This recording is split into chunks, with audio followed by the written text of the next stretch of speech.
Baik, tadi sudah sampai kegunaan bahan galian C, kita lihat ya. Jadi profil lava ini menjadi sangat penting sekali, begitu, karena kita bisa mengetahui posisi kita secara lateral dan vertikal. Tadi saya baru mau menyampaikan tentang posisi kita secara lateral, ya. Jadi kalau ini saya gambarkan bagian bawah yang warna kuning ini adalah tumpuan tempat lava mengalir, kemudian gambar ini melengkung ke sana adalah menuju pusat erupsi, gitu ya. Nah, ketika ini lava ini mendorong, gitu ya, yang terjadi pembentukan kekar-kekar berlembar ini yang digambarkan garis-garis horizontal ini, ketika di lereng, maka kekar berlembar itu kemiringannya akan searah dengan kemiringan lereng, gitu ya, karena ditarik ke sana dan ditarik gravitasi ke arah bawah sana. Nah, tetapi di posisi horizontal sini, di bagian tengah, lava ini harusnya sudah berhenti karena bidang horizontal, tetapi karena dorongan dari belakang, akibatnya kekar berlembar itu naik ke atas begini. Terus, kekar berlembar ke atas begini. Ini yang kemudian dalam skala kecil membentuk lavara, mototumuli, dan lain-lain gitu ya. Skalanya berbeda-beda, membentukkan tonjolan-tonjolan seperti ini. Ketika kita jalan mengikuti suatu aliran lava, di mana kekar berlembarnya tadinya katakan miring ke arah hilir, tiba-tiba tarik ke arah hulu seperti ini, kemiringannya balik ke arah hulu, maka kita sudah berada di ujung aliran lava. Artinya apa kalau di ujung aliran lava? Oh, sudah jauh berarti kita. Kalau mencari pusat erupsi, posisinya adalah harus jalan ke arah sana, ya, sampai menjumpai kekar-kekar berlembar yang ke arah kemiringan lainnya. Mudah-mudahan sampai sini bisa ditangkap idenya ya, bagaimana suatu singkapan itu memberikan informasi bagaimana posisi secara lateral terhadap pusat erupsi. Sekarang kita lihat bagaimana posisi secara vertikal. Tadi saya berikan bahwa di bagian atas titik-titik kuning ini adalah fasikuler, gitu ya. Artinya ketika kita masih punya fasikuler, maka level kita masih berada di permukaan. Beda halnya kalau kita dapat autobreksia, tetapi kemudian yang kita jumpai adalah bagian yang tidak ada fasikuler, atau di bagian dasarnya malah ada efek bakar. Saya gambar warna kuning di bawah sini. Artinya apa? Tingkat erosi kita atau kita sudah berada pada posisi kurang lebih di sini, pada bagian dasar. Artinya bagian yang lainnya ini yang saya garis-garis ini artinya sudah hilang.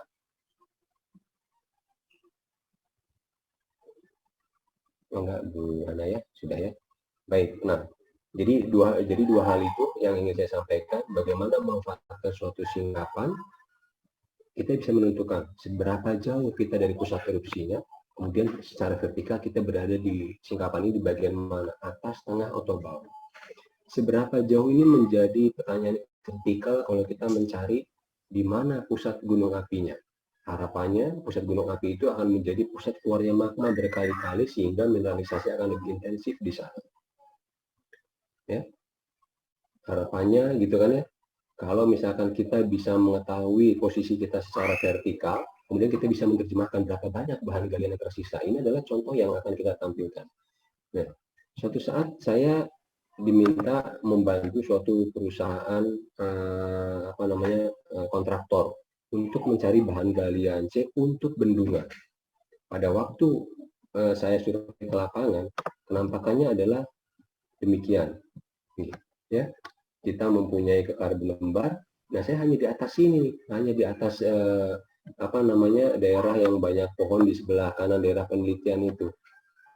Yang dilihat adalah kekar berlembar dan batuan itu pecah-pecah dan berlubang seperti ini, autobreksia dan banyak lubangnya. Begitu melihat itu, kontraktor mengatakan jelek, batu ini jelek, nggak bisa dipakai bendungan. Karena kalau banyak rongganya, maka kotakannya akan berkurang. Banyak rongganya, artinya kita membutuhkan volume lebih banyak, ya, karena kosong-kosong tadi. Oh, saya biarin aja dulu ya. Sudah sedih gitu, selesai nangisnya, saya bilang, udah Pak, saya nangisnya, saya bicara ya. Kalau kita mendapatkan gambaran batu yang banyak rongganya tadi, itu artinya bagus. Oh, kondisi gimana? Yang saya cari adalah yang masif. Kenapa Bapak bukan yang banyak rongganya? Saya ceritakan ya dengan konsep ini. Kalau kita mendapatkan bagian yang ini, yang bagian yang permukaan yang banyak fasikular dan autobreksianya, artinya bagian lainnya yang kekar berlembar, yang masih kekar berlembar di bawah, dan yang ini semuanya masih ada. Wah, mulai berubah wajahnya ya.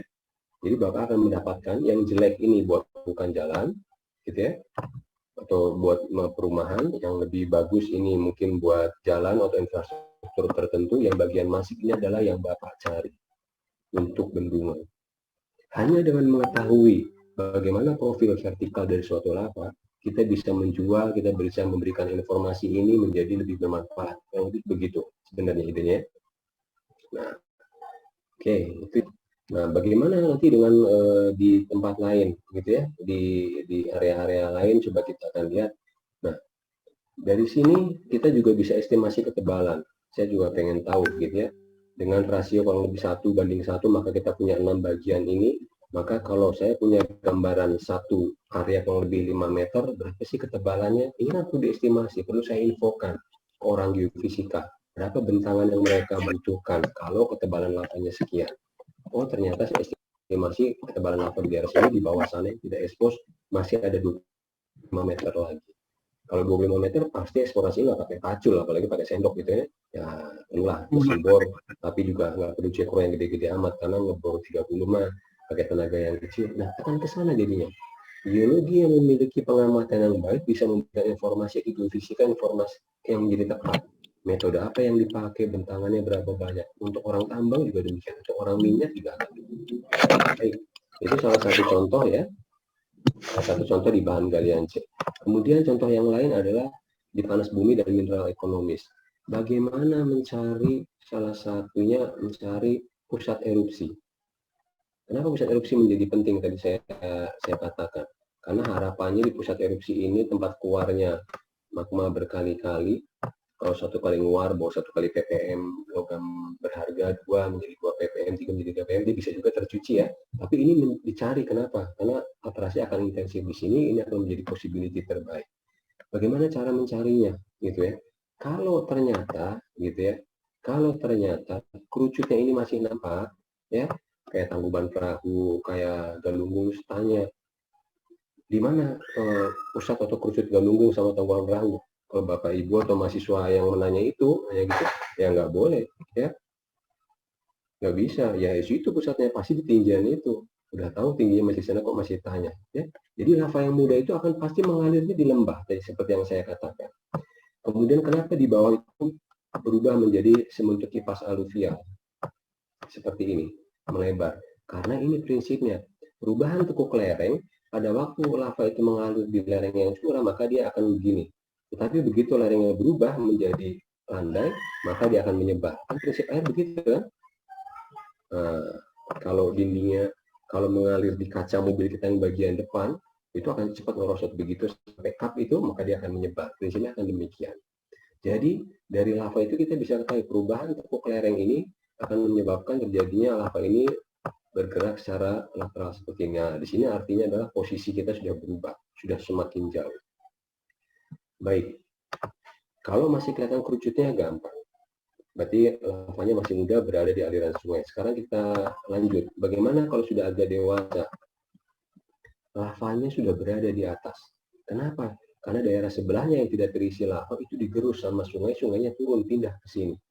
Maka itu yang tadi saya berikan contoh, kalau ada kesempatan nanti suatu saat ke Bandung, berjalanlah dari Tahura, antara Tahura di Gua Jepang dan Gua Belanda, sebelah kanan itu, lavanya itu ada di atas sini. Ya. Lava posisi yang muda, itu yang sekarang, itu alirannya berada di bawah sini, di bawah sungai. Di sini Gua Jepang, ya. Di sini Gua Belanda, begitu ya. Nah, kita tuh bisa memandangi nih. Ini kalau ini mata saya gitu, nah kita bisa melihat yang ini.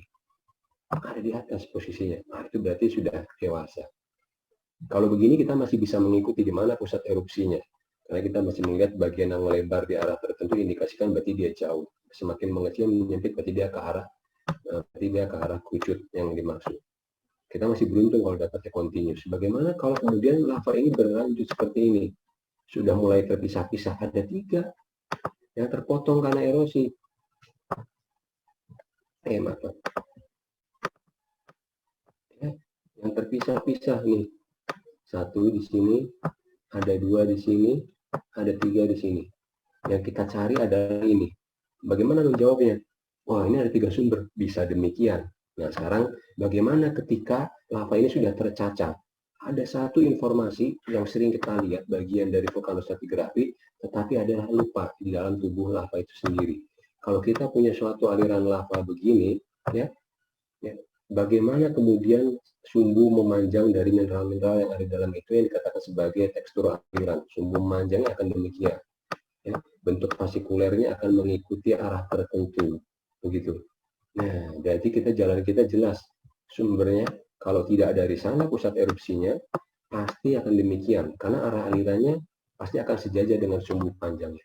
Bapak Ibu nanti kalau dia mahasiswa ya, kalau jalan ke sungai, dilihat adakah sumbu memanjang dari boulder-boulder dari endapan aluvialnya itu. Ada itu. Akan mengikuti panjangnya akan mengikuti arah aliran sungainya. Arahnya dari mana? Ya pasti akan sejajar dengan itu.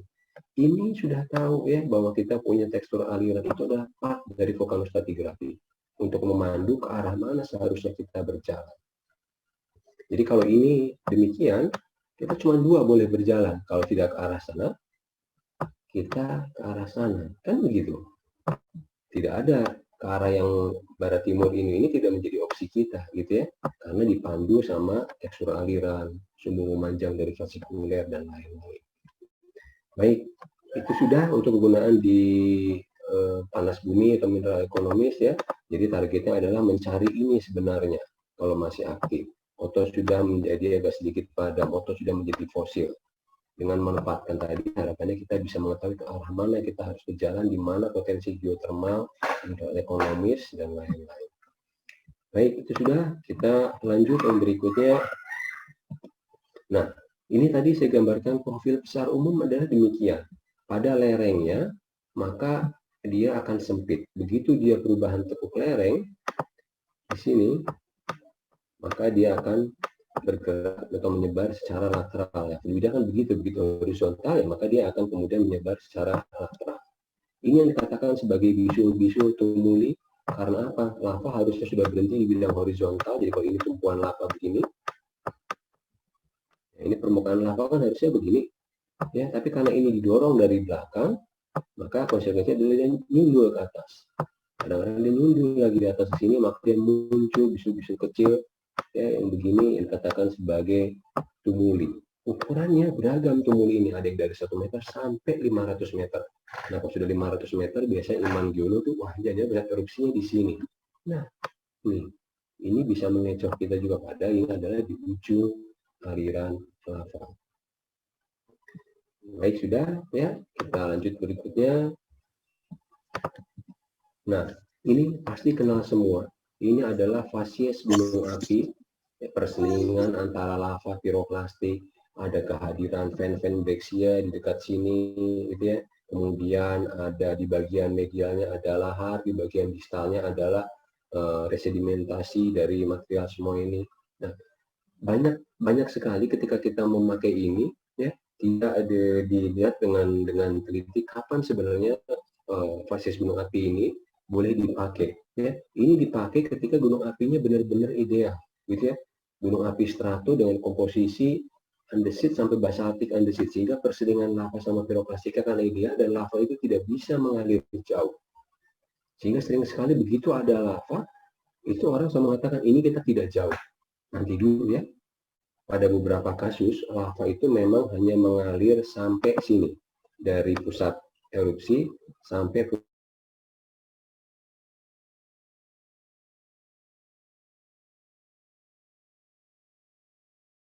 ya, ada beberapa kasus ya, lava itu hanya mengalir sampai batas vertikal ini. Tetapi bisa nggak lebih jauh? Nah, ini yang harus kita inikan. Karena begitu lava mengalir jauh dan dianggap lava itu pasti pusat dekat erupsi, jadinya bisa misinterpretasi. Sebagai contoh, rumah saya itu di Bandung itu berada di Antapani, sekitar kurang lebih 35 km dari Tangkuban Perahu. Pada waktu saya makan sama anak saya di bakso itu di pinggir sungai, yang menarik itu adalah bukan baksonya, rasanya biasa saja. Yang menarik adalah ada singkapan lava yang ternyata kontinus sampai Tangkuban Perahu. Berapa jaraknya? 35, kurang lebih 37 lah, kalau dipaskan ya. Di mana posisinya? Jauh di ujung sini. Ketika saya ngebor air tanah, ternyata airnya tidak hangat, air biasa. Artinya lava bisa mengalir sejauh itu. Itu harus kita pegang.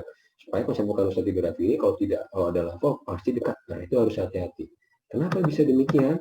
Saya tampilkan ya ininya ya. Nah, ternyata viskositas lava salah satu dipengaruhi oleh temperatur. Semakin tinggi temperaturnya, maka viskositasnya akan semakin rendah. Akibatnya, lava ini, saya informasikan, ada suatu lava yang mengalir itu lebih dari 500 km. Ini 100 km-nya segini ya. Ini pantai barat di Portland ini, kemudian startnya itu dari Idaho, ya sebelah timurnya Oregon, dan kurang lebih 500 meter. Lava ini bisa nyampe dari sana ke ujung baratnya. Jadi kebayang, kalau kita dapat lava langsung mengatakan dekat pusat erupsi, kita bor di Bandung, ujungnya itu ternyata di Karangsambung, yang nggak dapat apa-apa kita. Dapatnya bahan galian C cocoknya, bukan potensi panas bumi. Dapat ya? Nah, ini sebenarnya konsep vulkan stratigrafi bahwa bisa dipahami lava itu bisa mengalir sampai sedemikian jauhnya. Jadi kisah tangkuban perahu mengalir sampai 35 km, 37 itu belum seberapa dibandingkan ini. Ya. Kemarin kita pada waktu survei Sunda Geopark juga melihat lava itu ya, lava yang cukup encer itu sehingga bisa mengalir, sehingga kita punya possibility dapat tube, ya lava tube di mana di bawah tanggul itu karena lava kita cukup encer sehingga bentukan memanjang itu masih bisa kita jumpai. Baik, ini sudah ya. Kita ke yang lain ya. Sekarang contoh yang lain. Kalau jangan melihat dulu petrografi yang bawah ya. Ya. Tanpa kita mempertimbangkan stratigrafi, tanpa kita melihat litologi, kalau mendapatkan ini di bawah permukaan, kurang lebih gambarannya gimana? Wah, ini menarik nih ya. Mungkin terumbu gitu ya, mungkin suatu perlapisan yang membentuk antiklim dan lain-lain ya. Nah, suatu posisinya pada waktu melihat ini adalah ingin dibor nih, ingin dibor. Kemudian pertanyaan ke kami adalah di sebelah-sebelahnya ada bisul yang sama, memanjang arahnya barat timur. Jadi ini kalau ini di tengah-tengah, di sebelah baratnya ada dua gunung lagi, gundukan kayak begini, di sebelah timurnya ada gundukan lagi seperti ini. Ketika dibor, ternyata isinya bukan gamping. Isinya adalah, lihat, selingan ada limestone, ada tufnya, ada andesit, ada tuf. Ini strato ini, ya. Nah, kalau kita melihat tadi saya di awal daripada mahasiswa mengikuti bagaimana membandingkan tinggi sama lebar itu kita bisa mengetahui sudut di sini nih. Ini sudut di sini. Berapa sudutnya? Kurang lebih 30 derajat. Ini adalah gunung api strato. Ya, yang terlihat di bawah rekaman geofisika. Jadi maka lihatlah baik-baik gunung api kuarter yang muncul di permukaan sehingga kalau mendapatkan rekaman seismik ini bisa terbayang barang ini apa gitu loh. Ternyata hasilnya adalah gunung api strato. Pertanyaan saya nih ya buat mahasiswa semua. Kalau saya punya gunung api barat timur ya, ini di baratnya masih ada dua, di timurnya ada dua, dan ini ternyata gunung api. Dengan melihat gunung api yang sekarang di permukaan itu juga trennya barat timur, menurut kita semua, barat timur dari rekaman seismik ini adalah gunung api yang sama dengan di permukaan atau berbeda. Itu yang dipengen sama perusahaannya gitu. Mudah-mudahan ini hanya satu-satunya tonjolan di sini hotspot. Jadi begitu saya deteksi dari petrografinya, saya deteksi dari geokimianya bahwa ini adalah subduction related, geokimianya TU2-nya di bawah 1,25. Artinya kalau kita melihat kondisi gunung api sekarang, di sebelahnya Papandayan ada Cikuray, sebelah lagi ke timurnya ada Galunggung. Di utara kita punya Tangkuban Perahu, kemudian kita punya Tampomas, sebelah timurnya kita punya Gunung Ciremai. Maka saya dengan berat hati mengatakan ketika saya memeriksa petrografinya dengan karakter ini, ya, fenokusir di atas 35%, lihat bisa di foto-foto yang ada di sini, kemudian karakter geokimia adalah subduction related, saya mengatakan secara saintifik yang di sebelah barat dan timurnya adalah pasangan dari gunung api yang seperti sekarang di atas permukaan, barat dan timur. Tapi kalau mau dibor, mah enggak, gitu ya. Begitu, kira-kira ya, salah satu gunaannya. Baik, nah, kegunaan yang lain, kalau tadi kita berbicara lava, Pak, tolong diberikan contoh untuk piroklastik. Baik, saya berikan piroklastik jatuhan. Nah, lihat. Kalau melihat gambar ini saja, kita mendapatkan seolah-olah ada sinklin di sebelah kiri, di sebelah kanan itu melengkung menjadi antiklin. Tanpa mempertimbangkan bahwa piroklastik itu bisa diendapkan tidak dalam keadaan horizontal mengikuti paleoslope, maka ini akan ditafsirkan menjadi sinklin antiklin. Akibatnya akan dihitung, dicari tegasan utamanya kemana. Ya? Padahal di gunung api ini sangat umum terjadi. Bahwa abu piroklastik, lapilli, dan lain-lain itu bisa menempel pada paleoslope dan tidak mengalami transportif. Karena apa? Dalam keadaan pijar, piro, kan api, plastik pecahan. Jadi pada waktu dilontarkan itu dia nempel. Kalau ini tangan saya maka dia akan nempel. Kalau kemudian di atas kendaraan maka dia akan mengikuti bentuknya seperti kendaraan. Dijatuh dari rumah maka yang seperti rumah. Maka ini yang dikatakan sebagai angle of repose, sudut kestabilan. Baik. Apa yang bisa diceritakan? Rotasinya baik, rotasi jadwal bagus.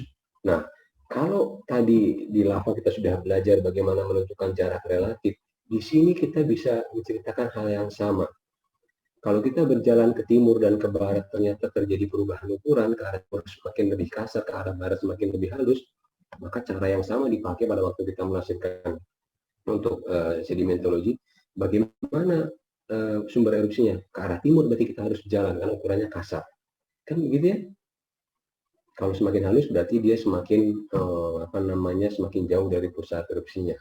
Nah, apalagi yang bisa kita eksplor dari piroklastik, kita lanjut. Nah, misalkan begini, di piroklastik aja kan di gambar ini tergambar jelas semakin dekat pusat erupsi ukurannya kasar, semakin jauh dia semakin halus.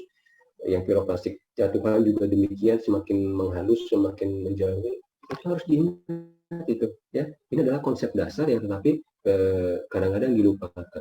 Sebagai contoh ya, di dua gua yang ada di Tahura, gua Jepang itu, dengan cabang-cabangnya, kalau kita amati dengan baik, dari lubang-lubang gua yang terjajar itu ada perbedaan ukuran yang mengasar ke arah tertentu. Itu adalah kode sebenarnya. Kode buat orang kebumian bisa membaca kemana sebenarnya pusat erupsi, dari siapa saya dierupsikan. Itu harus bisa dibaca sama kita. Karena tidak ada pelangnya. Ya. Tetapi dengan melihat perubahan ukuran butir itu, kita bisa tahu. Jadi kalau saya berikan contoh, suatu area ukuran butirnya segini ya, kasar gitu ya. Di sini ada area kasar lagi. Di sini kasar. Di sini rada halus ya, lebih kecil gitu ya. Kemudian di sini titik-titik gitu ya. Di sini titik-titik. Apa yang mau kita tafsirkan? Oh, kita hubungkan kan begini ya. Ini tafsirkan begitu. Ini tafsirkan ke sana.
Lantas dan lain debunya berterbangan, nah itu namanya surf terbentuk. Sehingga kadang-kadang kita muncul silang siur seperti ini. Ya, itu sudah. Sortasi menjadi penting dipahami karena sortasi ini akan bisa memberikan nilai porositas awal. Mana yang sortasinya lebih baik, maka porositasnya akan lebih baik dibandingkan yang sortasinya buruk. Ini pun kalau bekerja di oil and gas akan dipakai. Ya, jadi piroklastik, aliran jatuhan sama aset, porositasnya berbeda. Kenapa? Karena secara primary sortasinya juga berbeda. Nah itu yang kadang-kadang tidak dicermati dengan baik. Padahal kalau di sini piroklastik kita perhatikan benar ya, mana batu pasir yang anit, mana yang weki, mana yang talang akar, mana yang bukan. Karena tujuannya mencari ini sebenarnya. Kenapa di piroklastik nggak dipakai hal yang sama? Padahal ada. Kita sudah kenal ya. Sortasi ini berkaitan dengan mekanisme apakah jatuhan yang sangat bagus, apakah search yang transition, apakah flow yang sangat jelek sortasinya. maka implikasinya akan ke porositas. Nah, kegunaan yang lain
Itu yang terjadi pada waktu kita, bukan kita ya, pada waktu Jepang memprediksi tsunami 2011 pada waktu di sana.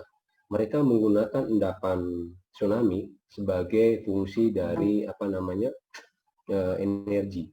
Kalau endapan sekian, maka energinya akan semakin tebal, akan semakin besar. Nah, tapi ada satu yang kemudian tidak terkonfirmasi dengan baik. Berapa lama waktu itu kemudian sampai mengalami kontraksi?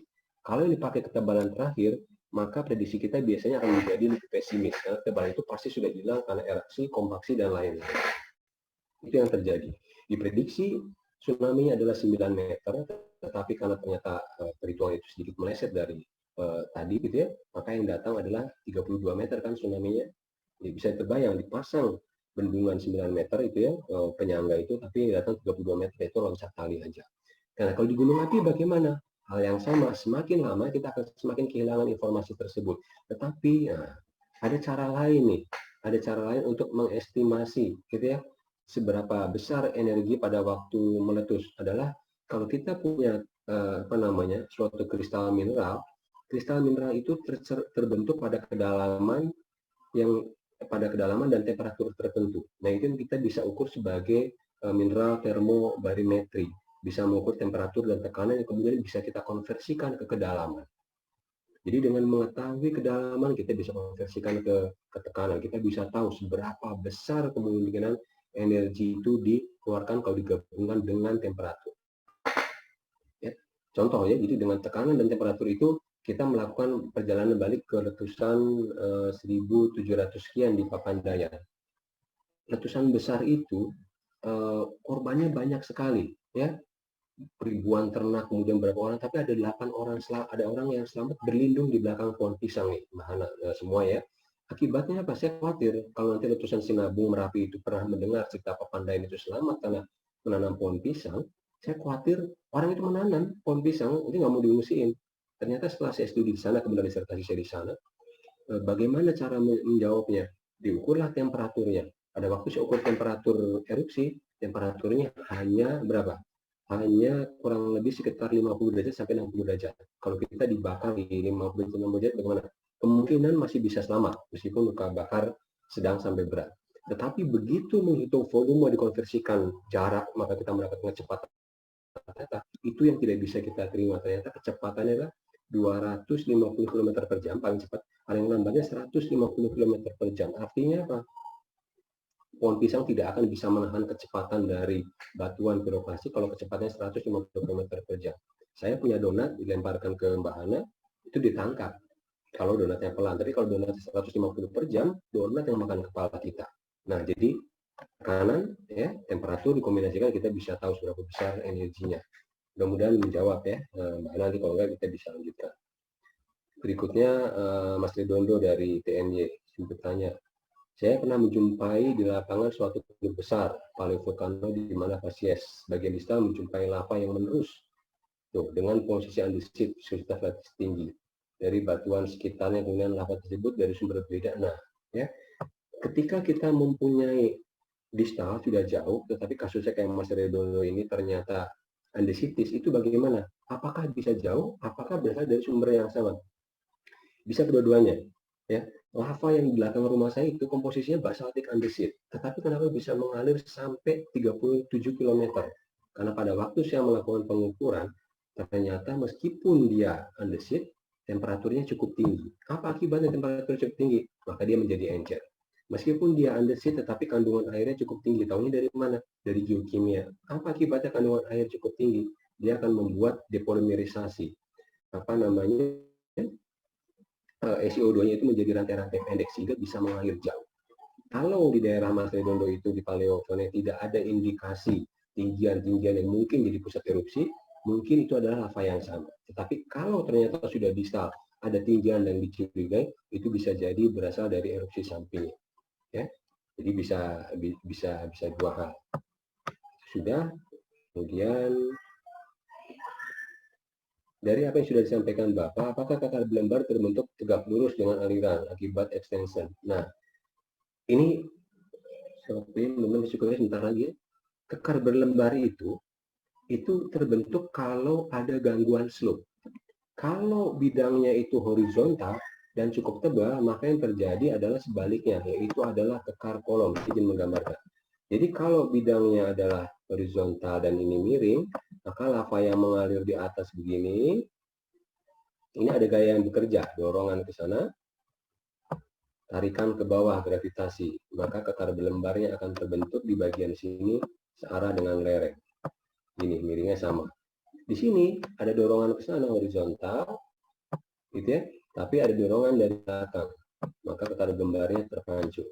Jadi harus ada gangguan slope. Tapi kalau lava itu mengalir pada bidang yang horizontal, ya, gitu ya, horizontal dan tidak ada gangguan slope, maka lava itu akan mulai mendingin. Dari mana? Dari atas karena kontak dengan ini, dari bawah karena kontak dengan bagian ini, kemudian akan nyambung ke atas. Ini yang dikatakan sebagai kekar kolom.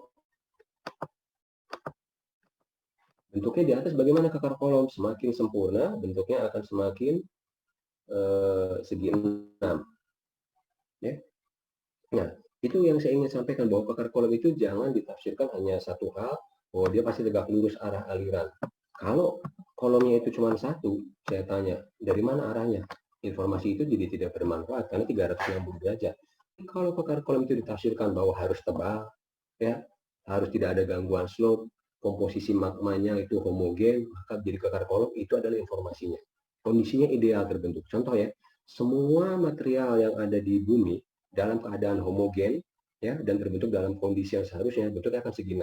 Contohnya adalah kekar kolom. Contohnya adalah sarang laba-laba, sarang lebah, bahkan tata surya kita, dan termasuk snowflake, salju. Kalau dalam keadaan homogen, bentuknya akan segi 6. Sarang laba-laba saya nggak tahu apa komposisinya, tapi bentuknya segi 6. Sarang lebah juga demikian. Tapi kalau sarang laba-laba itu dibangun pada waktu hujan badai, bentuknya pasti nggak segi 6. Karena laba-laba itu kebingungan, ketarik angin ke kanan dan ke kiri, maka panjangnya menjadi tidak sama, bentuknya pasti tidak segi 6. Ya, informasi itu mudah-mudahan membantu. Yang ketiga, dalam kondisi apa erupsi gunung api bisa membentuk pamis? Nah, kita bedakan dulu pamis sama skoria, ya. Pamis yang lebih intermediate asam, gitu ya. Skoria yang lebih intermediate ke basah. Bisa terjadi keduanya ketika gasnya sangat jenuh sekali, ya. Ketika banyak gas sehingga harusnya dikeluarkan secara eksplosif, maka pamis sama skoria bisa terbentuk. Ya, jadi pada kondisi eksplosif salah satunya adalah di trigger, ya, dari kandungan gas, gitu ya, itu bisa menghasilkan pamis, bisa menghasilkan skoria.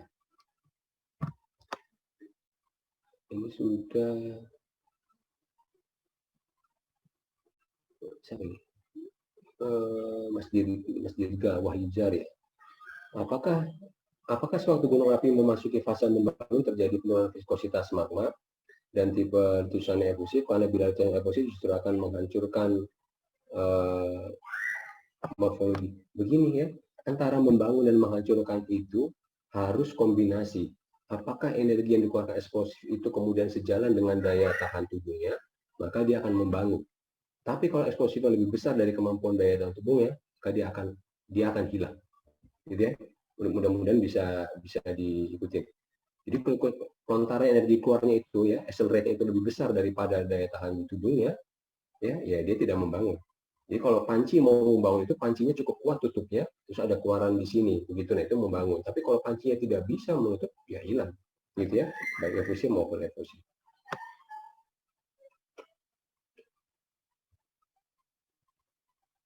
Nah, ketika suatu gunung api mempunyai dua sumber magma, apakah ada implikasinya terhadap letusan? Ya tentu, ya. Ketika mempunyai dua sumber magma, salah satu letusannya adalah ketika suatu gunung itu dikasih dua sumber, maka akan menjadi anak sehat. Contohnya Krakatau, contohnya Toba. Toba adalah gunung api yang paling besar di Sumatera. Kenapa? Karena ada dua sumber. Apa akibatnya ketika air sama minyak dicampur pada temperatur yang tidak cocok? Ya meletik. Nah, kira-kira begitu. Ya, itu jawaban singkat dulu nih. Ini dari Pak Budi sepertinya. Pada suatu lokasi dapat kondisi tangkap politik, namun ada kondisi tangkap politik.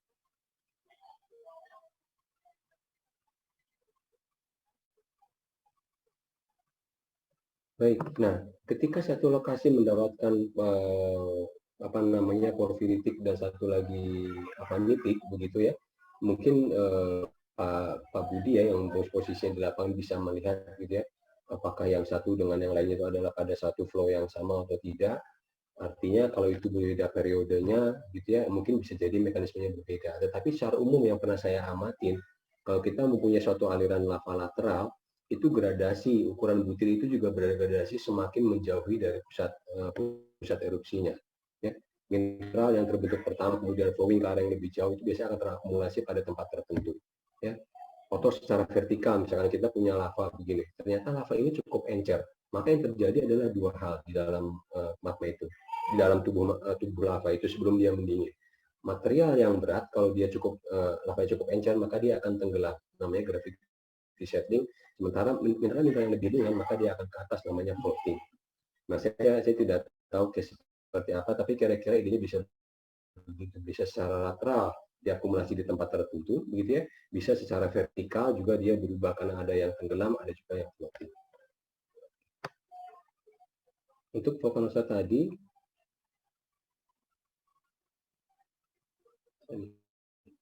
apakah posisi vertikal di lapangan dapat menentukan ratio efusi dan letusan yang tidak menentukan dalam menggunakan citra dan lem? Apakah posisi vertikal tidak?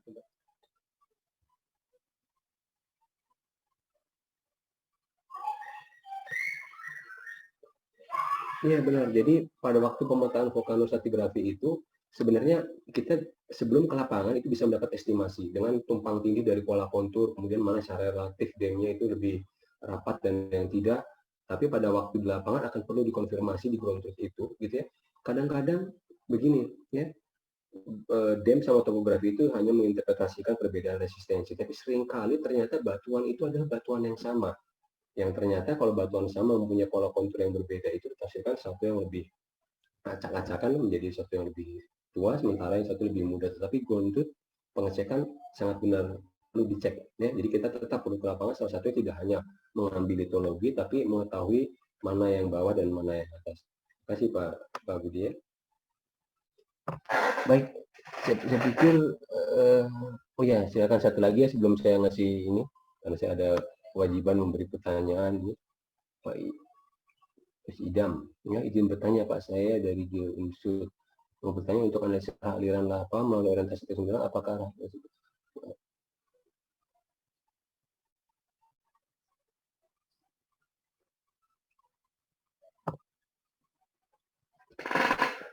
baik, untuk mineral-mineral yang memiliki sifat kemagnetan, yes, akan berpengaruh. Itu studi mahasiswa saya di Ijen dan di Batu. Tapi untuk mineral-mineral yang non-magnetik tidak akan berpengaruh. Orientasi fasikuler ketika terscratch itu tidak akan berpengaruh karena dia sifatnya non-magnetik. Begitu ya? Mudah-mudahan. Wah, kalau ini saya kenal ini mahasiswa saya ini. Nah, ya. Ingin bertanya, jika pembentukan kadar kolom tidak diganggu oleh kemiringan, bagaimana dengan pembentukan pada kadar kolom yang kemiringannya berbeda? Oh iya, artinya begini, Dina. Artinya kalau pembentukan kekar kolom itu akan ideal ketika tanpa gangguan. Kalau kemudian di Pateng Melanti itu bentuknya itu beragam, maka bentuknya tidak sempurna. Konsekuensi kekar kolom masih bisa terbentuk, tetapi bentuknya menjadi tidak segi 6. Jadi dalam kasus yang dikerjain temannya Mbak Dina itu, Mbak Lia itu, kekar kolomnya tidak segi 6, ada yang segi 5, ada yang segi 4, dan lain-lain. Karena sebagai implikasi, sebagai akibat, slope-nya itu tidak horizontal. Akibatnya bentukan harus segi 6 itu seperti tadi, sarang laba-laba yang harusnya dalam keadaan normal tanpa angin ditarik kanan kiri. Karena pada kecepatan tertentu menjadi lebih cepat karena ada kemiringan tadi. Akibatnya bisa terbentuk, tapi bentuknya tidak ideal, tidak segi 6. Gitu ya. Baik, ini sudah bagaimana nih? Sudah ada. Nah, saya stop share dulu, nanti silakan ya partisipan mahasiswa silakan diangkat raise hand ya, di bawah Bapak dosen mungkin bisa membantu. Saya ingin ini dulu, ada 3 pertanyaan. Jadi pertanyaan yang terakhir, pertanyaan yang ketiga itu hadiahnya akan saya beri ini ya, akan saya beri loop geologi.